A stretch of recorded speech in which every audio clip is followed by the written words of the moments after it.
Madame, Messieurs, bienvenue à ces rendez-vous qui, depuis un certain temps, vous les suivez tous les jours à 11 heures, votre rendez-vous de chaque jour, comme je l'ai dit tantôt. Le duel de ce lundi 11 juillet, que j'ai le plaisir de présenter, reçoit spécialement Maître Claude Ngoma, qui est cadre de Nouvel Élan, le parti d'Adolphe Muzito, avec qui nous allons parler de tous les sujets d'actualité de la tournée, de l'allié de son autorité morale qui est Martin Fayulu, l'honorable Martin Fayulu, qui se trouve à Kisangani actuellement dans une tournée, on ne sait pas pour quelle raison, et c'est une campagne anticipée ou c'est tout simplement une tournée de redynamisation de son parti.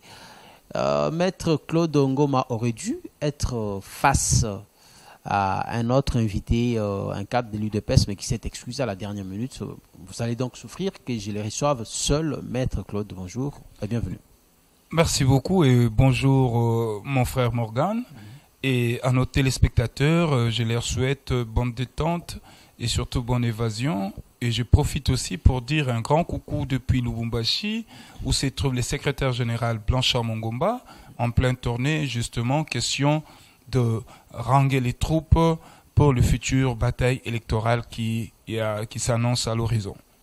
Les conflits entre la RDC et le Rwanda, le tête-à-tête qui a eu lieu la semaine passée entre le président de la République démocratique du Congo, Félix Antoine Tshisekedi, et ce qui s'en est suivi. Donc, cette contradiction entre Kinshasa et Kigali, on essaye de parler de tout ça, mais nous parlerons également de la nouvelle loi, aussi, du moins de la loi électorale qui a été modifiée et promulguée par le chef de l'État.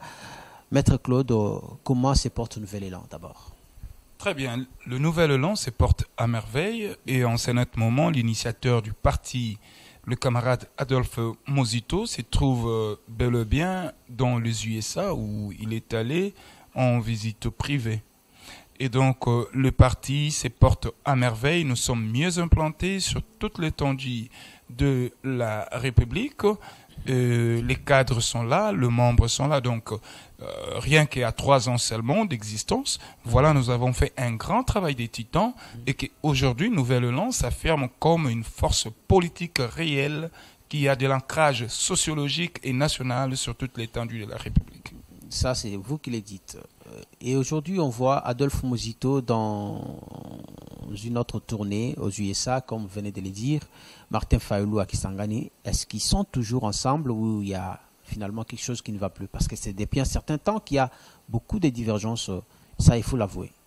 Non, il faut comprendre que nous sommes là, nous sommes dans le cadre de la MOUCA, ok? La MOUCA est régie par une convention.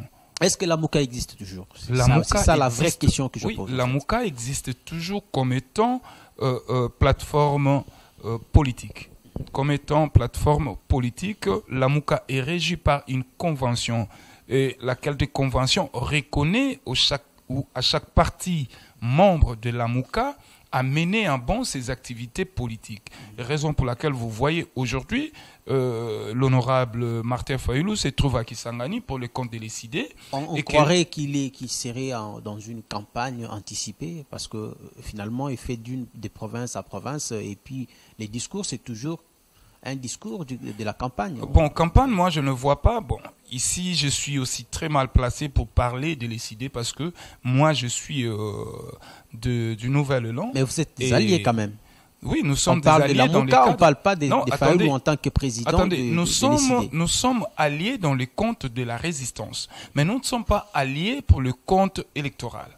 Voyez-vous, le moment venu, nous allons nous retrouver, la cellule politique de la MOUCA va se retrouver pour lever les options quant à l'avenir de la MOUCA. Est-ce que la MOUCA va se muter à une plateforme politique ou la MOUCA va prendre fin comme seulement plateforme de la résistance? Donc c'est là où, pour continuer, la convention de la MOUCA reconnaît le fonctionnement, l'autonomie de fonctionnement et de gestion de chaque parti membre de la MOUCA. Donc, je disais que monsieur l'initiateur de mon parti, Adolphe Muzito, les camarades, se trouve aux États-Unis aujourd'hui et comme Blanchard Mongomba se trouve à Lubumbashi, justement pour le compte du Nouvel Élan.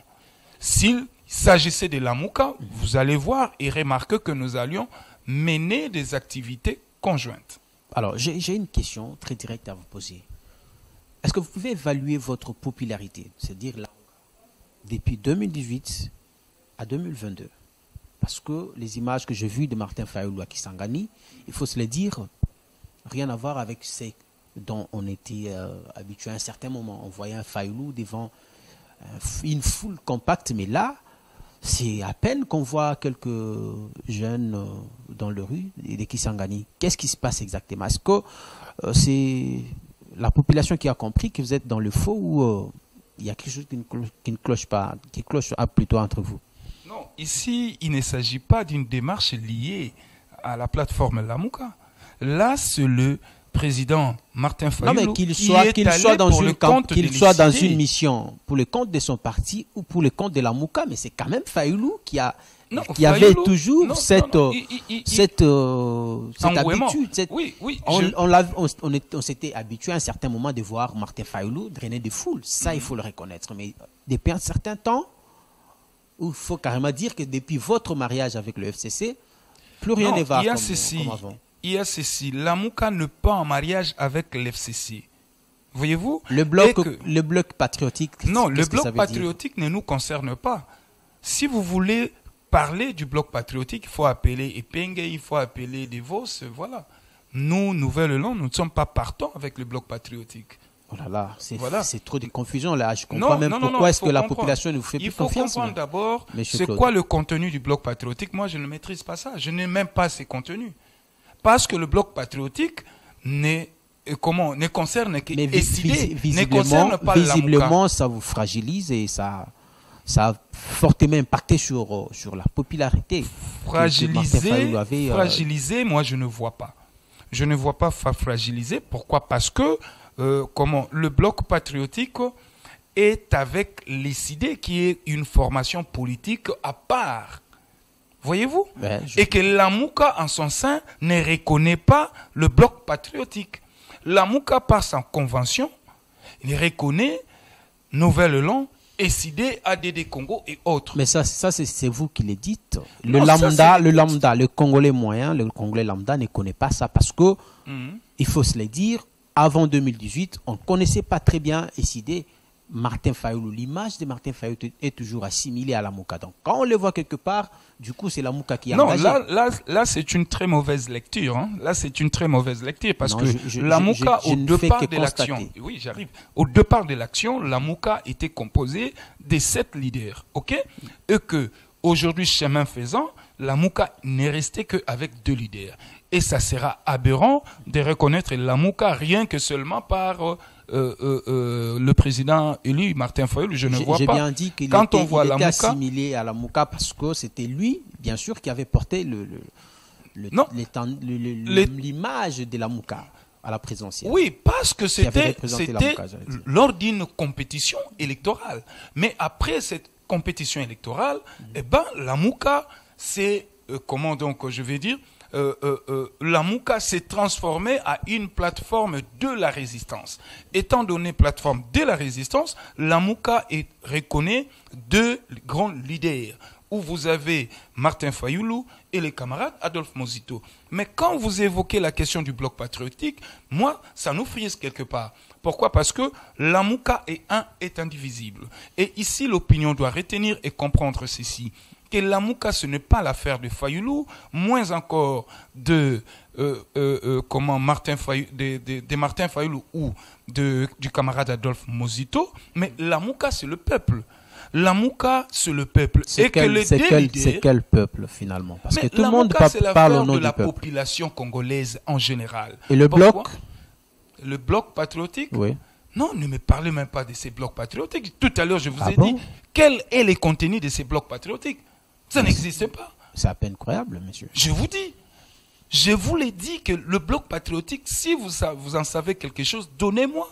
Je ne suis pas de là, moi je vous croyais non, moi aussi je ne suis pas de ce bloc. Nouvelle-Hollande ne fait même pas partie de ce bloc, de cette fameuse bloc. Alors, je vais aider nos téléspectateurs à comprendre. Parce que c'est à peine qu'on vous sent parler de la Mouka. La Mouka, dans son ancienne configuration, n'existe plus. Katumbi n'est plus là, Bemba est parti. Tshisekedi d'ailleurs, l'actuel président, qui était lui-même qui avait baptisé la plateforme de ses noms, avait finalement retiré sa confiance. Et peu à peu, on se rend compte que la Mouka n'est plus crédible. Ou carrément, les gens ont compris tout simplement que c'était une arnaque. Parce que plus on avance, plus les années passent, la Mouka perd sa teneur. Et là, vous vous accrochez à ces noms, la Mouka, mais au fond, il n'y a plus rien. Parce que c'est à peine que la Mouka peut mobiliser. On ne sent plus. Qu'est-ce qui ne va pas exactement? Je vais vous répondre par des actions concrètes qui ont été initiées et menées par la Mouka. Nous avions en 2021, nous avons eu des manifestations ici dans la ville-province de Kinshasa et partout ailleurs. Il y a une année passée. Je vous dis, et partout ailleurs. Et s'agissant même de la Mouka, lors de sa naissance, je l'ai dit tout à l'heure qu'ils étaient au nombre de 7 leaders qui portaient l'espoir de tout un peuple. Vous voyez, il y a eu d'abord trahison. Parmi les 7, il y a eu 2 qui se sont retirés et vite allés à Kenya. Je ne voudrais pas ici rappeler l'histoire. Vous voyez, mais on était resté à 5. Selon l'historique et selon leur version de fait, c'est vous qui avez trahi parce que vous aviez tout manigancé. Il fallait. Mon cher ami, on n'a rien manigancé. Là, nous sommes à Genval, au sorti de l'élection qui avait amené président Martin Fayulu comme candidat unique de l'opposition politique congolaise. Il y a eu une déclaration faite. Et ici, je rappelle même que M. Félix Antoine Tshilombo nous dira ceci lors d'une interview. Fayulu, c'est le candidat de l'espoir. C'est le candidat du changement. C'est l'histoire, on ne va plus revenir dans l'histoire. Oui, ça c'est pour vous dire que là maintenant, avec la Mouka aujourd'hui, nous avons 2 grandes valeurs qui restent encore aujourd'hui avec le peuple. Pourquoi? Parce que je vais vous rappeler. Très divergent actuellement. Non, pas divergent. Vous savez, dans toute famille. On sent un Mouzito réfléchi, un Mouzito objectif, mais Fayulu est toujours dans sa logique. Dans une famille, mon cher ami Morgan, dans une famille, les sensibilités ne manquent pas. Quoi de normal, nous sommes dans la famille Lamouka qui est des sensibilités. Mais ces sensibilités ne voudraient pas dire que voilà. Mais avant, ça n'existait pas. Avant, ça n'avait jamais existé. Non, ça Ils étaient tous dans la même logique de la terre brûlée. C'était. Non, il y avait. Non, c'est là où je voudrais expliquer bien la population. Il y a ceci. La Mouka est régie par une convention, laquelle des conventions reconnaît à chaque membre, chaque parti membre de la Mouka, son autonomie de fonctionnement et libre accès de mener leur politique, des actions et autres. Mais dans le cadre de la Mouka, nous avons aussi des actions communes que nous avons menées et nous allons toujours continuer à mener. Donc, aujourd'hui, l'opinion doit comprendre que la Mouka, ce n'est pas l'affaire de Mouzito, moins encore l'affaire de Fayulu. La Mouka, c'est l'affaire du peuple. La Mouka, c'est le seul cadre aujourd'hui qui porte l'espoir du peuple, à qui le peuple se reconnaisse encore en la Mouka, parce que les élections de 2018 étaient des élections calées autour du changement. La population a aspiré à un changement, mais aujourd'hui, il n'y a pas de changement. Alors, la population n'a pas d'eau, n'a pas d'électricité, ne sait pas manger, il n'y a pas de soins médicaux, et l'école, n'en parlons même pas, l'insécurité à gauche, à droite. Et même lorsqu'on construit, vous êtes toujours dans cette logique des... Vous construisez, on construit où? Il y a des hôpitaux qui se construisent. Mama Emo est en pleine... Réhabilitation, pas construire. On réhabilite ce qui n'a pas été fait depuis 18 ans. Non, on réhabilite Mama Yemo. Seulement, combien de pavillons? Et il y a l'hôpital Sendwe qui lui aussi a connu une révolution, une modernisation. Mon cher ami, quand vous avez la direction d'un pays, la direction d'une grande nation comme la RDC, vous n'allez pas réduire votre vision, votre mandat. Parce que vous avez parlé des soins médicaux, vous avez parlé de l'eau. Il y a des usines d'eau, des traitements d'eau qui sont aujourd'hui en finissage. Mon cher ami Morgan, quand j'ai parlé tout à l'heure, la question de la santé, c'est une question qui doit être mis sur table et que notre système de santé doit être réformé. Mais nous avons suivi le président de la République annoncer la gratuité des soins médicaux. Mais mon cher ami, c'est grave quand je vous dis nous avons un président qui nous gère avec des émotions. C'est grave. Comment ça? Vous ne pouvez pas promettre la gratuité de santé sans pour autant porter des réformes autour de notre système de santé. C'est grave. Mais qu'est-ce que vous avez jusqu'ici, Adolphe Muzito, qui était élu député, n'a rien proposé. Pourtant, il avait le mandat du peuple pour proposer des réformes. Vous en parlez à la télé, vous en parlez dans des meetings, mais dans les cadres appropriés, vous ne proposez rien. C'est ça le problème avec vous. C'est-à-dire, c'est vous qui vous n'êtes pas informé. Parce que le camarade Adolphe Muzito... Dites-moi laquelle des propositions de l'honorable Muzito en tant que député, en tant qu'élu du peuple.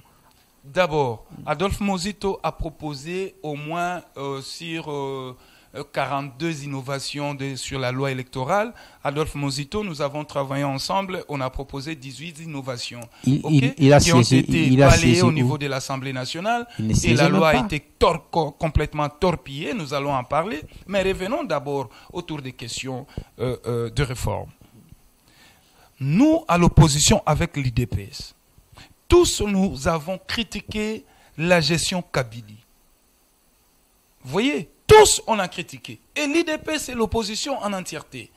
Mais aujourd'hui, l'IDPS au pouvoir, je zappe la manière dont il est arrivé au pouvoir, mais au lieu de porter des réformes, ils n'ont pas porté des réformes.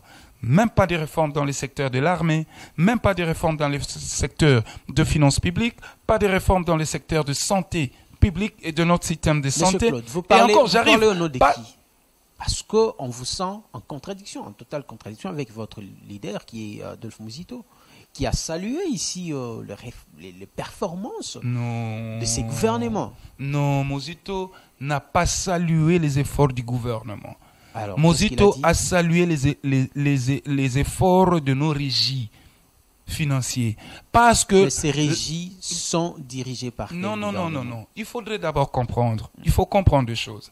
Vous savez que ces régies ici, des recettes, ils sont allés au-delà des assignations, de leurs assignations. Mais ça n'a jamais Pourquoi? existé. Parce que oui, mais ça n'a jamais existé. Qu'est-ce qui a occasionné cette performance? C'est de là où il faut poser la question. Mais c'est la rigueur. C'est la discipline.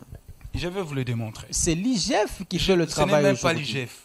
Ce n'est même pas l'IGF. Mais c'est quoi d'après vous? Ce n'est même pas la vision de la présidence de la République. C'est quoi d'après vous? Parce que 18 ans durant, on a d'abord, depuis que le Congo... Laissez-moi vous démontrer. J'ai fini ma question, vous allez continuer. Okay. Ça, c'est votre leader qui l'a dit. Depuis 1960 jusqu'à ces jours, les Congos n'avaient jamais enregistré de telles performances. Ça, c'est Adolphe Muzito, en tant qu'économiste, ancien Premier ministre, qui les reconnaît et qui l'a dit en des termes plus clairs. Et ici, vous voulez les contredire. Pourquoi? Non, je ne les contredis pas, mais je suis en train d'éclaircir deux choses. Que l'opinion aujourd'hui est en train d'être distraite et tout ça là. Muzito a loué les efforts de nos régies. Muzito, nullement dans sa sortie ou dans cette sortie médiatique, a salué les efforts du gouvernement. Non. Et je vais vous montrer. Depuis 60, c'est vrai qu'on n'a jamais réalisé de telles performances. Mais aujourd'hui, vous savez qu'est-ce qui a occasionné cette performance? C'est tout simplement parce que au niveau du marché international, la cuivre, la tonne a galopé. La tonne de cuivre était à 6 000 et aujourd'hui, la tonne revient à 10 000 $. Le cobalt était à 30 000 $. Aujourd'hui, la tonne revient à 80 000 $. Les cassérites et autres. Et que les entreprises minières ont réalisé des recettes exorbitantes et que quand il faut payer, voilà donc leurs impôts, ils doivent payer proportionnellement à les recettes. Et par conséquent, voilà que ça a galopé Et ça fait en sorte que nos régies puissent aller au-delà de leurs assignations. Et plus loin encore, Adolphe Mozito est allé plus loin justement pour mettre en nid le gouvernement congolais. Que voilà les 1,5 milliard mobilisés, vous devez aller saisir l'autorité budgétaire pour que cet argent ne soit pas dilapidé, pour que cet argent ne soit pas utilisé de manière gangstériste. Vous savez que ça n'a pas été fait? Ça n'a jamais été fait. Et j'évolue encore. Le 1,5 milliard mobilisé par nos régies, c'est encore rien. Parce que là, nous sommes dans un système déclaratif. OK? Dans un système fiscal déclaratif où l'entreprise elle-même déclare ce dont il a eu comme recette. Mais maintenant, regarde le paradoxe. Lorsque viendra le temps du redressement fiscal, c'est là où maintenant on va même atteindre 5 milliards de dollars. Donc ce qu'ils ont mobilisé ici, c'est encore rien. Parce que là, ce sont des entreprises qui se sont déclarées. Mais on réalise beaucoup quand il s'agit de redressement fiscal. Alors, M. Claude, est-ce que nous allons parler de relations diplomatiques, de ces conflits qui sévissent dans l'est du pays, entre le M23 sous couvert, en fait, l'armée rwandaise sous couvert le M23, donc Kigali et Kinshasa depuis un certain temps ne mettent pas sur la même longueur d'onde. Mais est-ce que vous pouvez faire une opposition républicaine, c'est-à-dire en une telle période, parler de la même voix, soutenir notre armée, soutenir les institutions de la République pour que finalement nous puissions mettre hors état de nuire nos adversaires, si pas nos ennemis. Ce qu'on vous reproche, la Mouka, aujourd'hui, c'est d'être toujours dans cette logique de critiquer, même lorsque ça brûle chez nous, même lorsqu'on a besoin que cette armée soit encouragée et aille de l'avant, vous êtes toujours dans la critique. Qu'est-ce qui se passe? Très bien, mon cher ami. La question de l'insécurité dans la partie est de la République démocratique du Congo, c'est une question éminemment importante. C'est une question en réalité qui ne devait même pas diviser la classe politique. Mais pourquoi est-ce que vous vous prononcez comme si vous étiez des étrangers? J'arrive parce que c'est une question qui préoccupe nos concitoyens. C'est une question qui, si nous risquons si nous l'abordons pas très bien, voilà donc, nous allons voir une partie de notre pays être occupée et assiégée par de forces étrangères. Mais malheureusement, que le pouvoir décidaire fait les sourds d'oreilles. Comment ça? On voit tous les efforts que le gouvernement est en train de déployer aujourd'hui. Les camarades d'Adolphe Mozito, à son temps, il avait dit clair et il avait proposé que pour qu'il y ait paix à l'Est, nous devons faire la guerre avec le Rwanda. Ça aussi, le président de la République l'a dit. À son temps déjà. Cette option n'est pas exclue. J'arrive à son temps, parce que vous avez dit que non, nous il ne faut pas commencer par la guerre, parce que vous savez que ça coûte Adolphe Mozito a dit il faut faire la guerre avec le Rwanda. Mais faire la guerre avec les Rwandais suppose vous devez avoir une très bonne finance. Vous voyez, c'était ça la condition. Et il est allé encore plus loin pour dire que désormais, pour qu'il y ait paix à l'Est, nous devons construire un mur. D'abord, dans un premier temps, construire un mur avec le Rwanda. Et pourquoi est-ce qu'il ne fait pas toutes ces propositions? Pourquoi est-ce qu'il ne fait pas toutes ces propositions à l'Assemblée nationale? Mais quelle Assemblée nationale vous me parlez, mon frère Morgan? Quelle Assemblée nationale? L'Assemblée nationale créée de toutes pièces? Donc, une majorité mécanique dans cette Assemblée nationale. Fayoulou a été élu, mais l'Assemblée créée de toutes pièces. Mais oui, je vous dis, parce que tous nous savons comment cette Assemblée a été élue. Mais je veux vous dire, si vous remettez en cause l'élection des députés nationaux, c'est-à-dire même Adolphe Mozito qui était élu député n'a jamais été élu. Même Fayoulou, parce que c'est la même élection. C'est la même élection qui s'est passée le même jour. Donc c'est dire qu'il n'a pas été élu. Et Fayoulou Par conséquent, Fayoulou aussi n'était pas élu. Bref, je vais vous dire ceci. Les élections de 2018, c'était une élection sur base des nominations. En commençant par... Donc Fayoulou n'a pas donc le droit, il n'a pas le droit de revendiquer ce qu'il clame tous les jours. C'est une élection de nomination. En commençant par la tête, par la présidence de la République, jusqu'au niveau des députés provinciaux. Sur base de quoi vous êtes convaincu que Fayoulou était élu? Quand nous disons président élu Martin Fayoulou Madidi, c'est sur base des élections, c'est sur base de la vérité des urnes, de ce que les électeurs ont pu verser dans les urnes. Voyez-vous? Mais tous nous savons comment ça a été. Tous nous savons. Bon, c'est débat, je crois que le pouvoir même en place ici, pour retrouver cette majorité de l'union dite des palissades, mais il fallait violer la Constitution. Oh, la Constitution interdit, la Constitution ne prévoit même pas la qualification d'une majorité en pleine législature. Mais voilà, on va violer la loi intentionnellement, justement pour se taper une majorité Monsieur mécanique. Claude, revenons à notre sujet. C'est un peu la réalité, mon frère. Cette période où nous sommes agressés, vous êtes compatriotes, vous êtes Congolais comme tous les autres qui périssent dans ce pays. Qu'est-ce que vous proposez en soutien au FRDC, en soutien au gouvernement? Parce que on le voit dans d'autres pays, lorsqu'il y a pareille situation, on met de côté ces divergences, on fait des propositions, on apporte le soutien à son pays, parce que ce pays qui est menacé est celui d'Adolphe Muzito, il est aussi celui de Martin Fayoulou. Donc c'est dire que si aujourd'hui nous perdons cette guerre contre nos agresseurs, ce pays n'appartiendra plus ni à Fayoulou ni à Muzito. Pourquoi est-ce que vous ne pouvez pas mettre de côté vos différents politiques, vous ranger derrière l'armée, vous ranger derrière le gouvernement et tenir quand même un discours patriotique? De l'entrée du jeu, je vous dirais que l'armée a notre soutien moral. L'armée a le soutien de toute la population congolaise. Et vous ne l'avez jamais témoigné? Je vous l'ai toujours dit. Mais maintenant, le problème ici, c'est quoi? Que le régime est en train de diagnostiquer mal la question de l'insécurité dans la partie est de la République. Mais faites des propositions. Je vais vous dire. Parlons-en de cette fameuse tripartite tenue tout récemment à Luanda. Le problème à l'est du pays, ce n'est pas le Rwanda seul. Il y a l'Ouganda, il y a le Burundi, il y a le M23.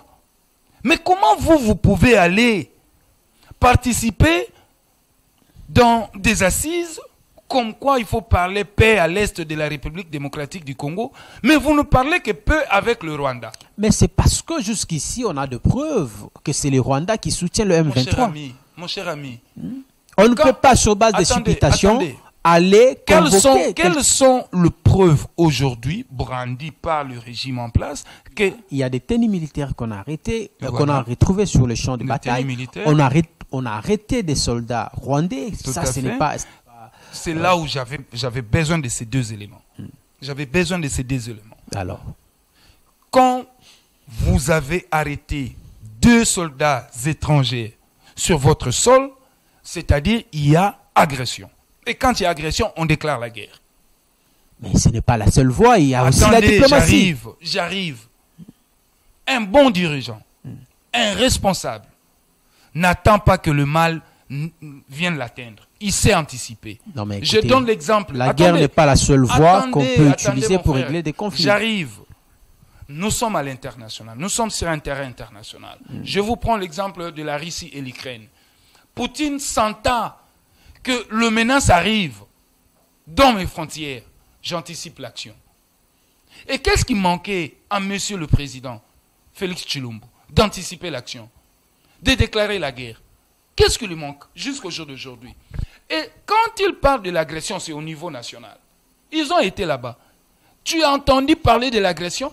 Je vous dis, monsieur Félix Antoine Tshilombo, mais si ils n'ont jamais parlé d'agression, pourquoi est-ce qu'ils se sont retrouvés avec Paul Kagame à Luanda? Quand moi je parle agression à la maison chez moi, quand il y a mon voisin qui m'appelle pour faire la paix, je vais le lui dire comme ça en face. Mais ils se sont dit. Non. Ils se sont dit à Luanda. Je vais vous dire, à la sortie de leurs assises, ils ont tenu un speech devant la presse. Oui ou non? Oui, ils ont tenu. Prenez le propos de M. Félix Tshilombo. Nulle part il a fait mention à l'agression. Nulle part. Et d'ailleurs même il a changé le terme. Non mais lorsque vous l'attendez qu'il dise exactement ce que vous voulez, mais c'est là où ça pose problème. Parce qu'il a bien dit, je retiens quelques mots qu'il a dit dans son speech, que cette tension entre les deux pays n'avait pas sa place et est tout simplement inutile. Ça veut dire qu'il y a... C'est l'hypocrisie. Non, c'est pas de l'hypocrisie. En diplomatie, il y a des choses qu'on peut ne pas dire. Vous pouvez parler. Quelle diplomatie? Vous êtes en train de menacer mes enfants. Vous sémez la pagaille dans ma maison. Et ici, cette guerre, cette crise entre le Rwanda et la RDC, d'abord, c'est une crise médiatique. Vous avez vu combien de sorties médiatiques qu'a fait Kagame pour vous dire que la question de l'insécurité en République démocratique du Congo, c'est leur ingérence. Ils ne savent pas gérer leur pays. Ils n'arrivent pas à gérer son pays. Et voilà, ils veulent à tout prix me taxer dedans. Ça, c'est Kagame.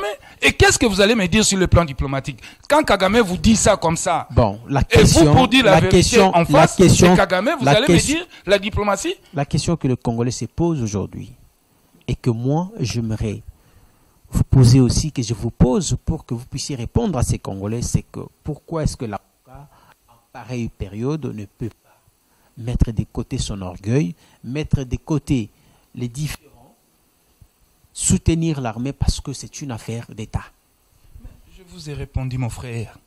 Nouvellement, par la bouche autorisée de son initiateur, camarade Adolphe Muzito, qui est membre de la MUCA, a proposé la construction d'un mur. D'abord, dans un premier temps, avec le Rwanda. Et puis ensuite, il viendrait une construction encore de mur. Il était élu député. Une telle proposition doit passer par l'Assemblée nationale. Mon cher ami, réfléchissons. Parlons nation. Quand ça touche l'Est de la République du Congo, de la République démocratique du Congo, notre patrie, eh bien, c'est tout le pays qui est touché. D'accord? Oui, tu es d'accord avec moi? On est d'accord. Ok. Mais maintenant, quand le régime en place diagnostique très mal le problème, le remède proposé ne tient pas. Moi, je l'ai toujours proposé dans tous les plateaux. La question est celle de savoir. Moi, dans tous les plateaux, j'ai toujours proposé. Au-delà de propositions faites par l'initiateur de mon parti, Adolphe Muzito, moi, j'ai proposé à M. Tshilombo, l'heure est grave, de rappeler tous les généraux en retraite pour solliciter leur expertise. Monsieur Claude. J'arrive. Laissez-moi évoluer avec les Vous avez dit des propositions. Oui. Moi, j'ai proposé à M. Félix Tshilombo de rappeler tous les généraux en retraite. OK? Solliciter leur expertise. Rappeler ces amis politiques de la résistance et de l'opposition. Vous l'avez proposé où? Dans tous les plateaux. Non, mais ne dites pas ça. Moi, je ne suis pas député. Écoutez, et même si j'étais élu député, je ne siégerais pas dans cette assemblée c'est là où ça pose problème. C'est là où ça pose problème. Vous pouvez poser le problème, vous le posez mal. Comment est-ce qu'il trouvera solution quand c'est mal posé? Mon cher ami, vous pensez vraiment qu'un président de la République peut prendre au sérieux ce que vous dites sur un plateau de télé? Mais pourquoi alors sans être saisi? Pourquoi alors vous nous invitez? Si je viens ici pour polémiquer, ça ne sert à rien. Mais je viens ici proposer. Je réfléchis, c'est notre nation. Vous réfléchissez, vous êtes compatriote. Pourquoi ne pas faire? À cause des palissades, pourquoi je siège avec la population. Je sais comment souffrent nos populations. Voyez-vous, c'est le travail que moi je fais. Donc quand je viens sur ce plateau, je ne viens pas essentiellement pour polémiquer. Non. Vous avez votre leader, Adolphe Muzito, qui a été élu député. Vous auriez dû lui donner cette proposition et lui, en tant qu'élu du peuple, il allait la porter au bon endroit, à l'endroit propice pour que cette proposition soit adoptée. Parce que c'est quand même la guerre. Vous parlez de cette Assemblée nationale, ok? Quelle est la position de cette Assemblée par rapport à la signature de M. Félix-Antoine Tshilombo qui nous a amenés à la communauté de l'EAC? Quelle est la position de cette Assemblée? Mais vous pensez que Quelle est la position de cette Assemblée nationale? Vous pensez qu'elle n'a pas eu le temps d'étudier cette question? Quelle est la position de cette Assemblée nationale par rapport à la force sous-régionale de l'AEC qui doit venir intervenir à côté de nos Mais ce sont des questions FARDC. qu'ils ont discutées de manière objective à l'interne. À l'interne. Ils n'ont pas besoin de nous la balancer. À moi, c'est la phase question d'une discussion. Ça, c'est votre réponse. Je respecte votre point de vue. Mais moi, je suis en train de réfléchir. Si cette Assemblée nationale était vraiment et reflétait réellement la volonté de la population, elle ne devait pas agir de la façon dont ils font des choses là-bas. Prenez la loi électorale proposée par le G13. Mais aujourd'hui, c'est une loi totalement torpillée. Torpillée totalement. Mais c'est comme ça, en démocratie, on débat toujours. C'est pas parce que le G13 a proposé que cela doit être d'office adopté. Mon cher ami, dans cette Assemblée nationale, au lendemain des élections de 2018, les FCC avaient 350 députés. Et aujourd'hui où nous vous parlons... Que vous n'avez jamais reconnu. Oui, mais je vais vous montrer. Je vous montre maintenant. Je vous démontre maintenant. Aujourd'hui, M. Félix-Antoine Tshilombo s'est tapé une majorité mécanique au sein de cette Assemblée nationale. Avec combien la majorité? Il a pioché les 200... Ce n'est pas une première. Il a pioché une invention congolaise. Il a pioché 200 députés dans le FCC au nom de l'Union dite sacrée. Mais ce n'est pas une invention congolaise. Congolaise plutôt. Ça a toujours existé. Il faut dans d'autres démocraties, vous verrez que la majorité a basculé en pleine législature. Non, non, non, c'est à violation même. Oh là là. La loi interdit de requalifier la majorité en pleine législature. Raison pour laquelle ils sont allés même solliciter l'interprétation. Aujourd'hui, les députés sont devenus des électrons libres. Voilà les désordres que l'IDPS nous a amenés. Il y a eu rencontre entre Kigali et Kinshasa. Après cette rencontre, les accords ont été signés. Et après, bien sûr, la signature de ces accords, pour mettre fin à ces hostilités, on a vu le ministre des Affaires étrangères rwandais passer dans le média, remettre en cause ces accords, cracher même sur notre gouvernement parce qu'il a traité de la désinformation, ce qui a été fait par le ministre de la communication de notre pays. Vous qui êtes de la MOUCA, quelles sont les propositions concrètes que vous suggérez aujourd'hui pour que finalement nous puissions obtenir, au-delà de ce que vous avez déjà fait ici, de l'érection ou de la construction du mur qui va nous séparer avec d'autres pays, quelle est la proposition efficace, la solution efficace, parce que maintenant vous l'avez dit que la guerre elle est médiatique. Mon frère, je l'ai toujours dit et je ne cesserai jamais de le dire que Félix-Antoine Tshilombo n'est pas un bon manager. Les assises de Luanda, nous avons raté le pari. Nous avons raté le cible. Pourquoi? Parce que tout a été d'abord mal négocié au départ. Comment ça? Ces assises de Luanda devaient réunir en son sein Museveni Kabuta, Ouganda, Paul Kagame et celui de Burundi et la partie M23. Parce qu'il s'agit de l'insécurité à l'est démocratique du Congo. Mais le M23 ne sont que deux. Attendez, mon cher ami. Le M23 n'est qu'un groupe instrumentalisé par deux pays. Ça a été prouvé. Attendez. Quand vous dites à Kagame, quand vous faites les déclarations, il y a président Félix-Antoine Tshilombo qui vous dit que voilà, il a exigé le retrait sans condition de M23. Vous voyez? Cessez le feu avec les M23. Mais qui était là comme au parti M23? Mais attends, on dit ici que le M23 est au service du Rwanda. Ça, c'est vous qui le dites. Mais Kagame ne reconnaît pas ça. Mais il a cette information. Si Kagame ne l'a pas reconnu, pourquoi il s'est présenté à Rwanda? C'est ça la question qu'on doit se poser. Son problème avec la RDC, c'est ça, c'est que les gens n'arrivent pas à comprendre. Kagame, depuis lors, son problème en RDC, c'est les FDLR. C'est les FDLR. Non, mais là, on ne parlait pas de FDLR, on parlait du M23. Attendez, Kagame, dans son speech à Luanda, nulle part il a fait mention dans ses propos de M23. Nulle part. Mais il n'a même pas cité M23. Mais écoutez, il n'a même pas cité. La question sous examen était celle de M23. Ça, c'est selon vous. Ah, selon moi, c'est la question qui les a amenés à Luanda. Non, mais regarde maintenant. Aujourd'hui, nous avons combien de communications officielles en RDC? Mais en Rwanda, il n'y a une seule communication. Où le gouvernement rwandais reconnaît que voilà, il y a les M23 et ils ont pris des engagements. Qu'est-ce que je dis? Ils reconnaissent les FDLR et ils ont pris des engagements justement pour finir avec les FDLR. Mais vous parlez de M23. Parce que c'est aberrant. Attendez, c'est aberrant que Kagame puisse signer pour le compte des M23. C'est aberrant.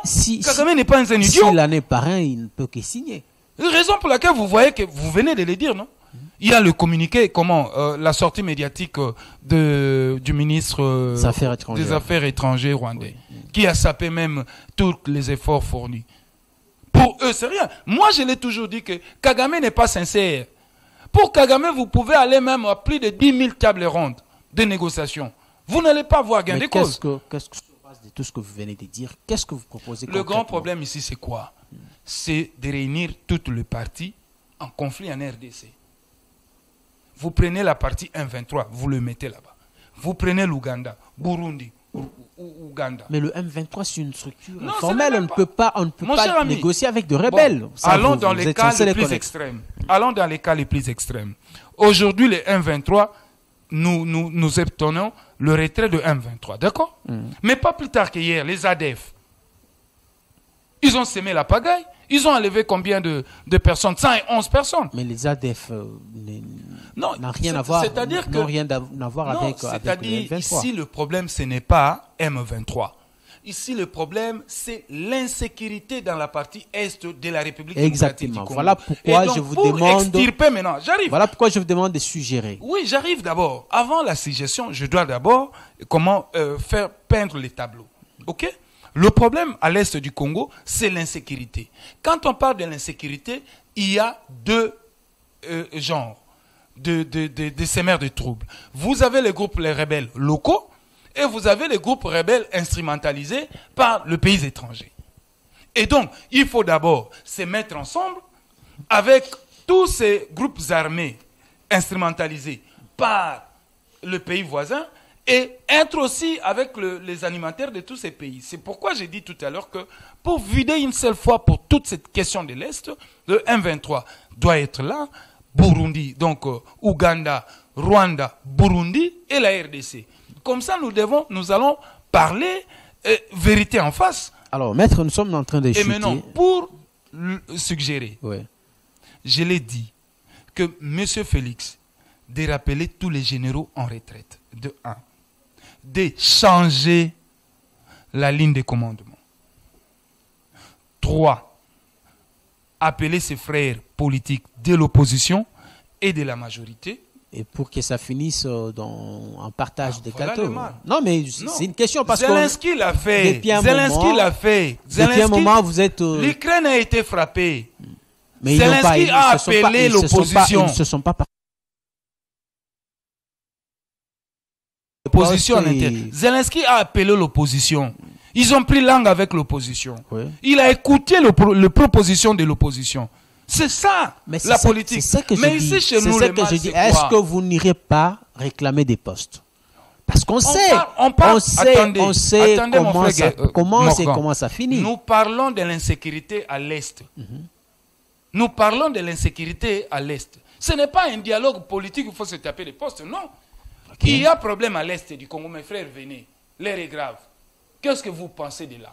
Chacun donne ses idées. Une petite question de curiosité. Quelle stratégie militaire Fayoulou a pour suggérer Tshisekedi? Parce qu'on l'a entendu dire à Kisangani que s'il était élu président, il aurait déjà mis fin à cette guerre. Bon, ça paraît trop facile pour lui. J'ai suivi ses discours, mais malheureusement pour moi, c'est un discours au niveau des intentions. C'est un slogan. Que si c'était moi qui étais élu, je réfléchis. Si c'était moi qui étais élu... Ça fait rire lorsque vous traitez du discours de votre coordonnateur slogan. Ce n'est pas du concret. Ok. Ce n'est pas du concret. Mais aujourd'hui que vous suggérez qu'il soit consulté. Moi, j'aurais voulu qu'aujourd'hui, le président Élie Fayoulou m'a dit, tiens, une conférence.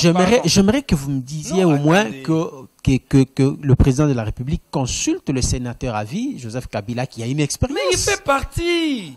Il fait partie, sénateur. Parce que lorsque vous dites les collègues, le fait, les opposants, on voit. Bien sûr, Mouzito, c'est un homme d'État. Il a géré. On peut comprendre, mais quand vous mélangez Bemba tout le monde. Bemba a été rebelle. Quand vous mélangez tout le monde. Attendez, Bemba a tenu une rébellion. Bemba est dans l'union sacrée. Dans l'union sacrée, mais est-ce que c'est un péché de le rappeler? Mon frère, toi, tu as été dans les rébellions. Est-ce que vous pensez qu'il ne le fait pas parce qu'il est dans sa famille? Mais non, il ne le fait pas. Bemba fait ses cafés là-bas dans les grands Équateurs. Non, mais ils peuvent se parler au téléphone, c'est pas interdit. Non, ce ne sont pas des débats qui se discutent au téléphone. Ok, avançons parce que nous sommes en train de chuter. C'est ça. Donc, la loi électorale a été promulguée. Je n'ai pas encore fini. Terminez très vite parce qu'on est... Hein? Il y a ceci. Il doit changer la ligne de commandement. Vous voyez, il appelle ses frères politiques de l'opposition et de la majorité. Qu'est-ce que j'ai dit? De l'opposition et de la résistance. OK? Et en même temps, il doit penser à une réforme de fond pour notre armée. Parce que notre armée mérite à être auditée et assainie. Et penser aussi au recrutement. Alors, ça, ce sont des propositions. Ça, c'est dans l'avenir. J'espère bien que les services de la présidence qui suivent ces émissions peuvent amener le message, comme vous le souhaitez souvent, que ces propositions parviennent au chef de l'État. La loi électorale a été modifiée et finalement promulguée depuis les 5 de ce mois en cours. Promulguée quand? Le 5 juillet, depuis... Vous avez entendu dans le média ça a été publié dans le journal officiel, au moins, excusez-moi, depuis le 5 juillet de ces mois ici. Alors, la Mouka, qui ne croit pas ou qui ne croyait pas aux élections, visiblement, les choses sont en train de se dessiner, mais vous êtes encore dans le bruit. Très bien. Très, très, très bonne question. Mon frère Morgan, je vais vous dire ceci. La loi électorale, c'est vrai, c'est un instrument juridique qui est censé accompagner la compétition électorale. Mais il n'y a pas seulement la loi électorale. Et les calendriers électoraux, on en est où jusqu'aujourd'hui? Ça, c'est le travail de la CENI. Il fallait qu'on donne à la CENI un cadre juridique avant de... Non. Ça n'a rien à voir. Je vous dis, le calendrier électoral n'a rien à voir avec le... Donc vous pensez que sans loi électorale, la CENI pouvait déjà... Attendez, je vais m'expliquer. Oui. Je vais m'expliquer. Il ne faudrait pas conditionner l'élaboration d'un calendrier électoral par rapport à une loi électorale. Non. Ce sont des documents, des instruments juridiques qui est censé d'accompagner ou d'encadrer notre processus électoral. OK? Aujourd'hui, nous avons cette loi promulguée, je ne sais pas moi comment, parce que je ne maîtrise pas les numéros d'ordonnance. Je n'ai nullement vu où ça a été lu. Et même dans la toile, je n'ai pas la copie de ça. Mais comme ça a été déjà couché dans le journal officiel, je m'incline. Mais la question qui reste pendant, où est le calendrier électoral? Qu'est-ce qui bloque pour que nous ayons le calendrier électoral? Parce que le calendrier électoral, mon frère Delphin, le calendrier électoral, c'est un document par excellence. C'est de là où nous allons juger cette CENI et c'est de là où nous allons juger le gouvernement par rapport à l'effectivité des élections. Voyez-vous? Parce que le calendrier électoral est censé de reprendre toutes les activités liées à l'élection. Aujourd'hui, M. Denis Kadima est en train de travailler sur la cartographie. Mais ils oublient que cette cartographie, c'est une activité censée être reprise dans le calendrier électoral. D'où, si nous avions eu le calendrier électoral avant, donc on aurait déjà compris que cette histoire de cartographie nous prendrait par exemple 3 mois. Monsieur Claude, la question que je pose, il faut laisser à chacun faire sa tâche. La question que moi je vous pose. On parle d'élection, oui ou non? Bien sûr, on parle d'élection. La CENI est en train de travailler. Il travaille comment? La CENI travaille. Moi je ne travaille pas à la CENI, mais du moins nous savons que la CENI travaille. Ce que moi je demande, ce que j'aimerais savoir, ou ce que vous, électeurs en moi, aimeraient savoir, c'est que en 2023, la Mouka ira aux élections ou pas? La Mouka est prêt d'aller aux élections ou pas? Et si vous devez aller aux élections, ça fait qui comme candidat président? Mon cher ami, je vais vous répondre ceci. qu'en 2023, dans l'ombre du pouvoir, ils sont en train de se préparer pour un glissement. Non mais arrêtez un peu. Attendez, j'arrive. Mais nous, la Mouka, nous n'allons pas laisser même un jour à ces régimes. Pour nous, les élections, c'est en 2023. Je vous pose une question interne, une question qui vous concerne, qui ne concerne pas les organisateurs. Non. Laissez à chacun faire son travail. Justement, c'est ça que moi je demande ici. Nous attendons les élections dans les délais constitutionnels. C'est le discours qu'on a vu en 2018 avec Fayoulou. Fayoulou a battu campagne contre la machine à voter, mais à la fin, il a revendiqué d'être élu aux élections. Il faut quand même évoluer. Aujourd'hui, on cherche à savoir si vous êtes prêt à aller aux élections. Justement, ou pas. je vais vous dire ceci. Laissez ceux qui font leur travail le faire au moins. Je vous réponds. Ouais. Ce n'est pas la Mouka qui va aller aux élections. Non, mais ce sont les partis membres de la Mouka. Pour que la Mouka aille aux élections, la Mouka doit être transformée à une plateforme électorale. Oui. Mais aujourd'hui, posez-moi la question comme étant parti politique. Ok. Je vous les concède. Je vous les concède. Et tant que comme parti politique, oui, je vous dis que nous attendons des élections dans les délais constitutionnels. Dans les délais constitutionnels. Est-ce que vous êtes prêts pour les élections? Nous, Nouvelle-Élan, nous sommes déjà prêts pour les élections. Preuve seulement, comme en 2018, le secrétaire général... Comme en 2018, Adolphe Muzito soutiendra Martin Fayoulou, ou ça sera l'inverse? Non, ce n'est même pas question, encore le moment, ce n'est pas les questions pour le moment. Parce que vous devez savoir, pour que Adolphe Muzito soutienne Martin Fayoulou, mais ça ne doit pas se faire comme ça. Tout doit se faire sur base d'un programme. Même si c'est Fayoulou qui doit soutenir Muzito, tout doit se faire sur base d'un programme. Par exemple, quelle est la vision de Fayoulou par rapport à la santé, notre système de santé? Quelle est la vision de Fayoulou? Permettez-moi de vous interrompre, Monsieur Claude, s'il vous plaît, parce que nous sommes en train de chuter. C'est une question que si je ne vous la pose pas, je m'en voudrais. Aujourd'hui, au regard de ce que vous voyez sur place, du discours que tient Martin Fayoulou, de tout le fonctionnement de la Mouka, pensez-vous réellement que Adolphe Muzito soutiendra Martin Fayoulou? Non, déjà la question, vous avez mal posé la question. Comment ça? Oui, vous avez mal posé la question. Ce n'est pas Fayoulou qui gère la Mouka. Ils sont maintenant qu'à deux. Oui, mais ce n'est pas Fayoulou qui gère la Mouka. La Mouka est gérée de manière... Je vais reposer ma question. Si jamais Fayoulou est porté candidat, pensez-vous sincèrement que Adolphe Muzito soutiendra la candidature de Fayoulou? Fayoulou sera candidat pour le compte de la Mouka. Non. Donc la Mouka n'existe plus. Pour le compte de l'ECD. Donc Nouvelle-Élan va aligner. La Mouka n'existe plus, si je comprends bien. Nouvelle-Élan va aligner Adolphe Muzito comme candidat président de la République. Donc plus question de candidat unique dans votre... S'il y aura la question de candidat unique, nous allons débattre autour d'un programme. Non, vous savez, jusqu'au jour d'aujourd'hui, pourquoi les Congo... Mais pourquoi est-ce qu'en 2018, cette question n'a pas été abordée de cette façon-là? Non, c'est parce que nous n'avions pas eu le temps matériel d'affiner nos programmes. Donc, vous êtes d'accord avec moi que Félix Tshisekedi n'avait pas tort de se retirer? Même Félix lui-même n'avait pas un programme.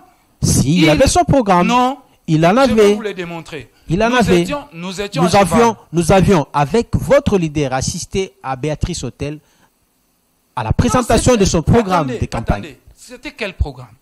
Mais c'était son programme de campagne. Parce que si seulement, M. Félix-Antoine Tshilombo, depuis Genève, il avait un programme propre à lui, les Congos ne devaient pas se retrouver comme ça. Et c'était à qui? Parce qu'il allait mettre en musique tout simplement son programme. Mais il est en train de le faire, apparemment. Dans son programme, vous l'avez entendu à l'hôtel Béatrice quand il avait expliqué ça, le projet de 145 territoires. Il n'y en avait pas. Dans son programme, avez-vous entendu la gratuité de l'enseignement? La gratuité, c'est pas à lui de le dire, c'est déjà défini dans la Constitution. C'est-à-dire quoi? Quand vous me portez, moi, Claude Ngoma, comme candidat de l'opposition, candidat unique de l'opposition, ça sera sur base d'un programme. Lequel des programmes, une fois arrivé dans le pouvoir, au pouvoir, c'est lequel de programme que moi je vais mettre en musique. Parce que là, le programme doit recueillir tous les axes. Je vais vous prendre la politique immigratoire, la politique industrielle, la politique commerciale, la politique de santé. Tout ça, donc, c'est sur base d'un certain nombre de programmes, des politiques que vous allez concevoir votre programme. La toute dernière question, parce que là, nous sommes tenus par le temps. 2023 proche, nouvel élan, parce que vous ne voulez plus parler de la MOCA. Nouvel élan est-il prêt à aller aux élections? Nouvel élan de 2023 est hyper prêt pour les élections parce que nous sommes partout. Même là où les églises catholiques ne sont pas, nouvel élan est là. Et donc, c'est quand même prétentieux pour un parti d'à peine 5 ans. Oui, mais nous avons travaillé d'arrache-pied. Nous avons fait un grand travail de fourmi. Nous sommes partout. Jusque chez moi, dans les Manianga là-bas, il y a le siège de Nouvel Élan. Okay. Montrez-moi les sièges de l'UDPS dans le Niragongo. Montrez-moi les sièges de l'UDPS dans les Congo. Je ne suis pas chargé de l'implantation dans l'UDPS. Donc c'est pour vous dire que nous sommes conscients de notre action politique, étant que Nouvel Élan. Voyez-vous? Et que tout ce que nous sommes en train de faire aujourd'hui comme travail sur terrain, nous visons d'avoir la majorité demain après 2023. C'était votre mot de la fin, M. Claude. Merci d'avoir répondu à notre invitation. C'est à moi de vous remercier. Nos portes sont toujours ouvertes pour vous recevoir dans nos émissions. À vous tous qui nous avez suivis, madame, monsieur, merci de cette fidélité que vous renouvelez sans cesse à vos émissions, à nos programmes, bien sûr, sur le reflet de tout un peuple. Restez donc fidèles à nos programmes. Je vous retrouve très prochainement dans d'autres émissions. Et demain, retrouvez Delphin Kassongo. Au revoir.